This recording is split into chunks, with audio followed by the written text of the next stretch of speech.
Zavod Vozim je svojo pot začel leta 2010 kot nadaljevanje projekta Še vedno vozim, vendar ne hodim, ki je nastal v Društvu paraplegikov jugozahodne Štajerske in ga razvil v celostni pristop k preventivi in ozaveščanju.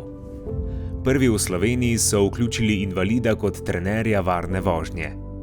Že v prvih letih so si utrdili mesto v nacionalnem in evropskem prostoru s simpoziji, kampanjami in mednarodnimi povezavami. Ko smo pred dobrim letom objavili zgodbo invalidov iz Društva paraplegikov jugozahodne Štajerske, pravzaprav nismo niti slutili, v kaj bo njihovo prizadevanje preraslo. Leta 2012 so zagnali Akademijo Vozim, ki je postala srce njihovega izobraževanja ambasadorjev iz osebne izkušnje. Temeljna sporočila so v naslednjih letih odmevala prek prebojnih kampanj, kot je Ker takrat nisem rekla ničesar, bom sedaj povedala vse. Ker takrat nisem rekla ničesar, bom zdaj povedala vse. Prek sodelovanja s podjetji, šolami in starši ter s povezovanjem invalidnosti z odgovorno vožnjo.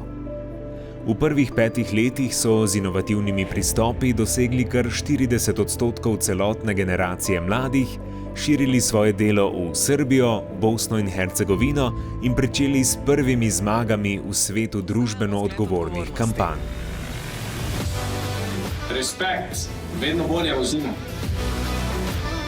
Z zmagovalno kampanjo LOL proti tekstanju med vožnjo in vključevanjem mladih poškodovancev so si utrjevali pot k trajnostnim projektom. Postali so člani globalne zveze NVO za prometno varnost, medtem ko so s kampanjo Heroji furajo v pižamah dvignili ozaveščanje o alkoholu in mladostnikih na povsem novo raven. In kako je bilo? Čisto hudo.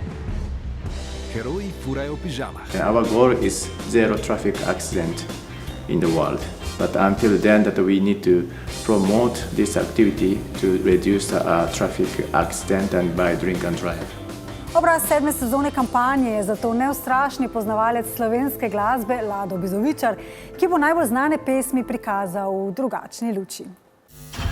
En hribček bom kupil, bom trto sadil, nažgan bom šel. Leta 2018 so za svojo inovativnost prejeli najvišjo evropsko nagrado za prometno varnost Excellence in Road Safety Award in prestižno nagrado Jacques Barrot.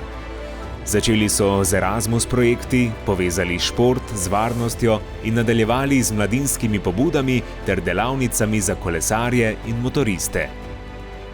Med pandemijo so hitro prešli v spletno okolje, razvili interaktivne vsebine in spletne delavnice, nadaljevali pa tudi s fizičnimi dogodki, od gverilskih akcij, izobraževanj za trajnostno mobilnost do sodelovanja z zapori.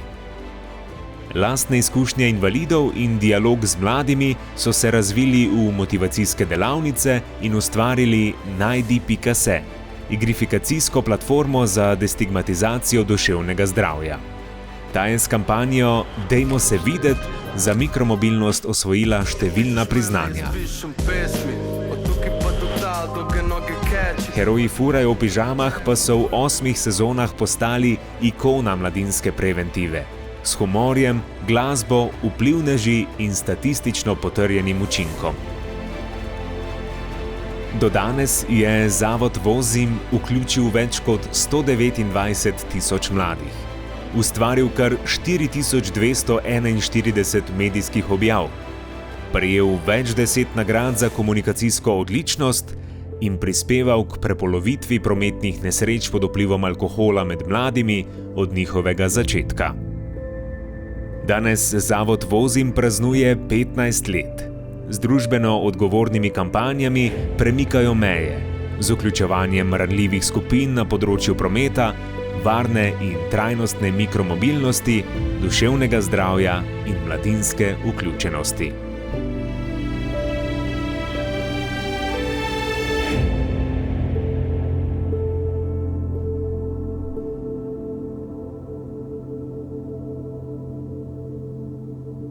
V začetku je bila, bi rekel, taka osnovna ideja, kako bi lahko mi mogoče zbrali nekaj sredstev za naš kombi In začeli smo s temi predavanji, govoriti svoje zgodbe, izobraževati dijake po šolah.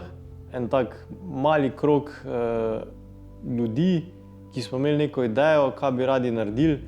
Nismo daleč od tega, da smo v začetku razmišljali o kakih financah, o kakih takih zadevah. Ko smo leta 2010 ustanavljali Zavod Vozim, smo sicer imeli vizijo, da si želimo pač te naše zgodbe posredovati naprej, predvsem mladim, da bi imeli čim manj poškodovancev v prometnih nesrečah, ampak nismo si mislili, da bo organizacija zrasla v tako veliko organizacijo, ki je danes. Mogoče meni se zdi, na kaj bi lahko bili najbolj ponosni, je to, da na začetku, ko so videli, kako je močna ta zgodba, so se določeni malo ustrašili.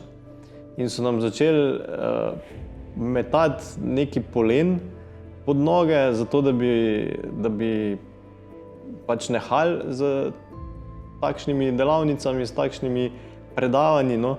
Ampak smo vedeli, da delamo dobro in da hočemo s tem dobro širši družbi in se tam nismo ustavili, no.